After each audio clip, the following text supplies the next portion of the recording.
అందరూ నెత్తినూరు కొట్టుకుని విన్నవించిన గత పాలకులు వారి రాజకీయ లబ్ధి కోసం రాష్ట్రాన్ని రెండుగా విడగొట్టడం జరిగింది.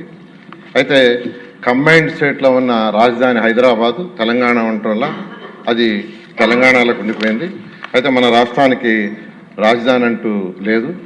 అయితే రీఆర్గనైజేషన్ యాక్ట్ 2014లో 10 సంవత్సరాల వరకు హైదరాబాద్ని రాజధానిగా ఉంచుకోవచ్చని పెట్టడం జరిగింది.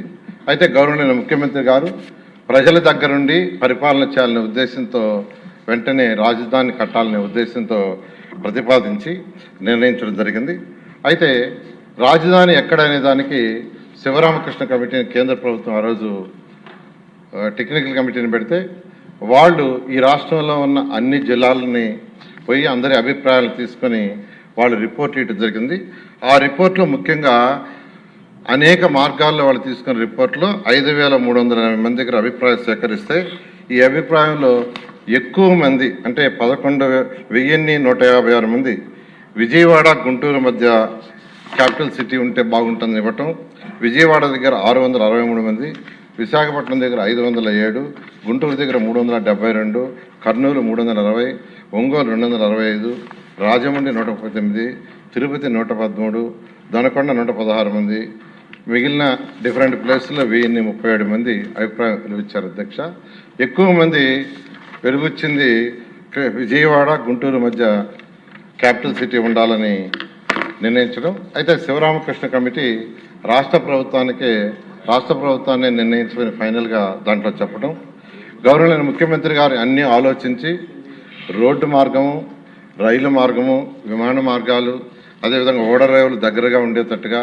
అదేవిధంగా ఉత్తరాంధ్రలో చివరి జిల్లా అయిన శ్రీకాకుళంకి, అదేవిధంగా రాయలసీమలో చివరి జిల్లా అయిన అనంతపురంకి సమదూరంలో ఉండేటట్టుగా గుంటూరు, కృష్ణ ఈ 2 జిల్లాల మధ్య అమరావతి రాజధానిని నిర్ణయిస్తామని సెప్టెంబర్ 4, 2014న అసెంబ్లీలో ప్రకటన చేయడం జరిగింది. అధ్యక్ష, అయితే ఇక్కడ గవర్నమెంట్ ల్యాండ్ లేదు. అయితే ల్యాండ్ పుల్లింగ్లో తీసుకోవాలని గౌరవనీయ ముఖ్యమంత్రి గారు నిర్ణయించడం జరిగింది. అయితే ప్రతిపక్షంలో ఉన్న వైఎస్ఆర్సీపీ నాయకులు ఇక్కడ క్యాపిటల్ సిటీ రాకూడదని వారు 250 కార్లు వేసుకొని ఈ యొక్క క్యాపిటల్ సిటీ ఏదైతే అనుకున్నామో అక్కడ రైతులందరినీ కలిసి రైతులందరినీ రెచ్చగొట్టడం జరిగింది. అయితే ఏ ఒక్క రైతు కూడా వాళ్ళ చెప్పిన మాట ఇలా అందరూ తిరస్కరించడం జరిగింది. అదేవిధంగా పొలాలను తగలబెట్టారు ఇక్కడ భయభ్రాంతులు చేయటానికి. అదేవిధంగా వరద ముప్పు వస్తుంది, ఇక్కడ రాజధాని కడితే అది మునిగిపోతుందన్నారు. అదేవిధంగా భూకంపాలు వస్తాయన్నారు, ఇక్కడ ఎక్కువ భూకంపాలు వస్తాయని అది కూడా కౌన్సిల్లో కూడా డిస్కస్ చేశారు వాళ్ళే క్వశ్చన్ వేసి. అదేవిధంగా ఈ యొక్క ల్యాండ్ నిర్మాణానికి పనికిరాదని చెప్పటం, ఇలా అనేక దుష్ప్రచారాలు చేయటం జరిగింది. అధ్యక్ష, అయితే ముఖ్యమంత్రి గారి పిలుపుతో 2015 జనవరి 1 ల్యాండ్ పుల్లింగ్ నోటిఫికేషన్ ఇస్తే కేవలం 58 రోజుల్లో ఒక్కటంటే ఒక్క లిటిగేషన్ లేకుండా ఫిబ్రవరి 28వ తేదీకి 34,400 ఎకరాలను 29,966 మంది రైతు సోదరులు ఒక్కటంటే ఒక్క లిటిగేషన్ లేకుండా ఇవ్వటం జరిగింది. అధ్యక్ష, ఇది కేవలం ముఖ్యమంత్రి గారి మీద ఉన్న నమ్మకంతో ఇచ్చారు.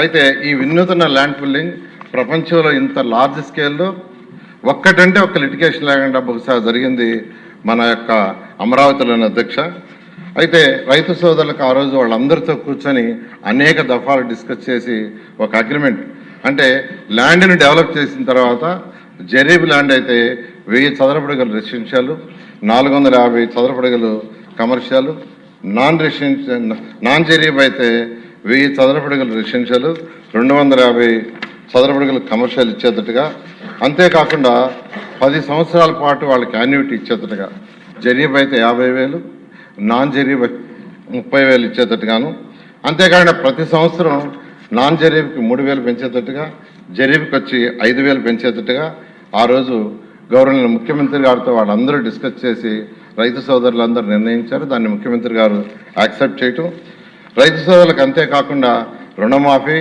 రైతు కూలీలు ఎవరైతే ఉండారో, అంటే ఈ భూములు ల్యాండ్ పూలింగ్ తీసుకోవటం వల్ల రైతు కూలీలకి ఉపాధి పోతుందనే ఉద్దేశంతో రైతు కూలీలకు పెన్షను, అదే కాకుండా స్కిల్ డెవలప్మెంట్ చేసి వాళ్ళకు ఉద్యోగాలు వచ్చే విధంగా చేయటం, ఉచిత విద్య, ఉచిత వైద్యం, అన్నా క్యాంటీన్ సదుపాయాలు కల్పించడానికి అంగీకరించి అవన్నీ చేయటం జరిగింది అధ్యక్ష. అయితే ల్యాండ్ పూలింగ్ అయిన తర్వాత, అంటే వైసీపీ నాయకులు ఎన్ని ఇబ్బందులు పెట్టినా, ఎన్ని దుష్ప్రచారం చేసినా, ల్యాండ్ చేతికి వచ్చిన తర్వాత ప్రపంచంలో ఉన్న టాప్ 5 సిటీస్లో ఒక సిటీగా అమరావతిని కట్టాలని గౌరవనీయ ముఖ్యమంత్రి గారు సింగపూర్ ప్రభుత్వం ఈ యొక్క లేఅవుట్స్ డిజైన్ చేయడంలో చాలా ఎక్స్పర్ట్స్. వారిని గౌరవనీయ ముఖ్యమంత్రి గారు సంప్రదించడం, వారు వెంటనే ఒక ఎంఓయూ మనతో కుదుర్చుకొని వాళ్ళు ప్లాన్ చేసి ఇవ్వడానికి నిర్ణయించారు. వాళ్ళు 3 రకాల ప్లాన్లు ఇచ్చారు అధ్యక్ష. ఒకటి capital region concept master plan, reason మొత్తానికి కాన్సెప్టు. అదేవిధంగా క్యాపిటల్ సిటీ మాస్టర్ ప్లాన్, సిటీకి 217 చదరపు కిలోమీటర్లకి మాస్టర్ ప్లాను. అదేవిధంగా సీడ్ క్యాపిటల్ మాస్టర్ ప్లాన్, ఈ 3 ప్లాన్లు ఇచ్చారు అధ్యక్ష. ఈ ప్లాన్లలో కూడా గవర్నర్ ముఖ్యమంత్రి గారి యొక్క సలహా మేరకు 9 నగరాలని, ఒకటి government complex, justice city, finance city, knowledge city, electronic city, health city, sports city, అదేవిధంగా మీడియా సిటీ, టూరిజం సిటీని అన్ని 9 నగరాలకు యాక్చువల్గా దాన్ని డిజైన్ చేయడం జరిగింది అధ్యక్ష. అదేవిధంగా 30% ఏరియాని గ్రీన్ అండ్ బ్లూగా, ఈ 217 చదరపు కిలోమీటర్లో 30% ఏరియాని గ్రీన్ అండ్ బ్లూగా పెట్టారు. ఆ విధంగా యాక్చువల్గా ఈ యొక్క ప్లాన్ని వాళ్ళు ఇవ్వటం జరిగింది అధ్యక్ష. అయితే ఇందులో 27 టౌన్షిప్లు కూడా పెట్టారు.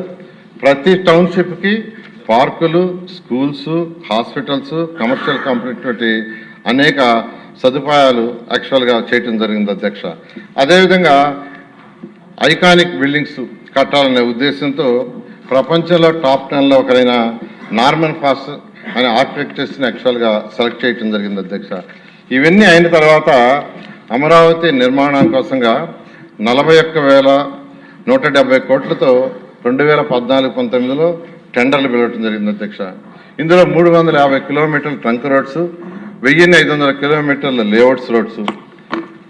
అయితే ఈ యొక్క ఏదైతే ఇక్కడ మనం లేఅవుట్స్ రోడ్స్ వేస్తున్నామో అవి ఇంటర్నేషనల్ స్టాండర్డ్లో ఉండాలని గవర్నర్ ముఖ్యమంత్రి గారు చెప్పటం, దాంతో యూజీడీ టోటల్ సిటీకి 217 చదరపు కిలోమీటర్లకి UGD, water lines, electrical ducts, భూమి లోపల ఎలక్ట్రికల్ లైన్స్ ఉండాలి, ఓపెన్గా ఉండకూడదని గవర్నర్ ముఖ్యమంత్రి గారు ఇచ్చిన డైరెక్షన్తో చేయడం జరిగింది అధ్యక్ష.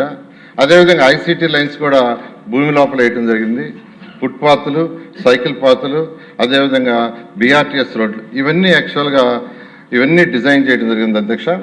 అదేవిధంగా అడ్మినిస్ట్రేటివ్ కోసంగా 5 ఐకానిక్ బిల్డింగ్స్ని 40 అంతస్తులు, 45 అంతస్తులు రాష్ట్రంలో ప్రజలకి పరిపాలన సులువు చేయాలి. ఎవరైనా పనుండి ఒక మంత్రి దగ్గరికి వస్తే మళ్ళీ ఒక దగ్గర మంత్రి గారు ఉంటే వారిని కలవటం, సెక్రటరీ ఇంకో దగ్గర ఉంటే కలవటం, హెచ్ఓడి ఇంకో దగ్గర ఉంటే కలవటం, ఇదంతా ఇబ్బంది అవుతుంది.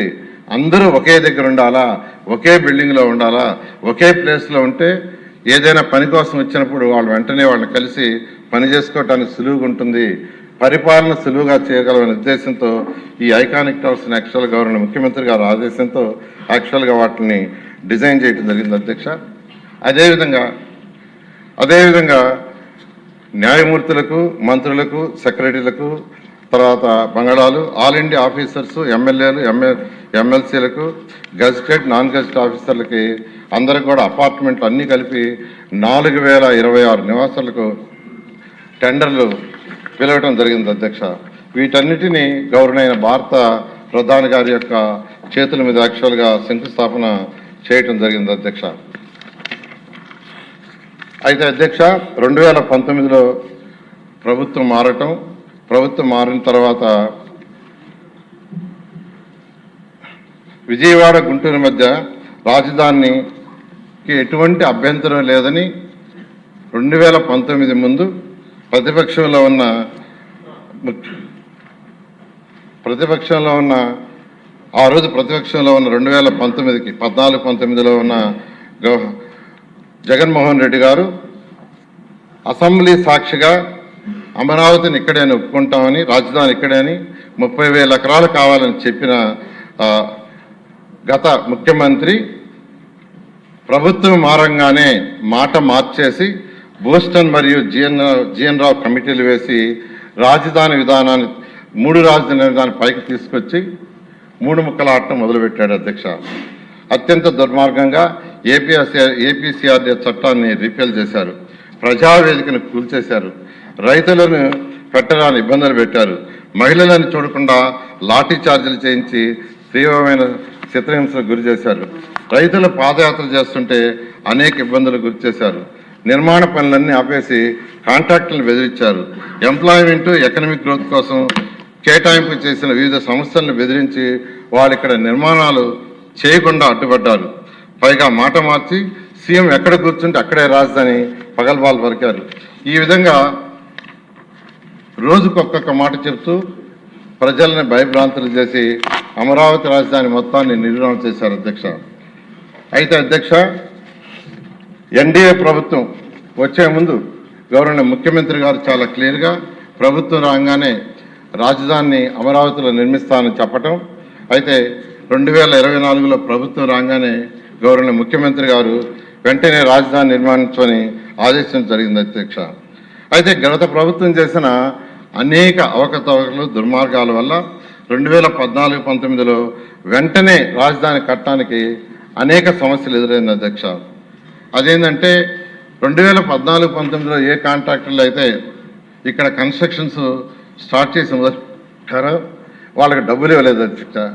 వాళ్ళు కాంట్రాక్ట్ని క్యాన్సిల్ చేసి మా బ్యాంకు ఏదైతే గ్యారంటీలు ఇచ్చామో వాటిని వెనక్కిస్తే మేము వేరే వర్క్ చేసుకుంటామంటే అవి కూడా ఇవ్వలేదు అధ్యక్ష.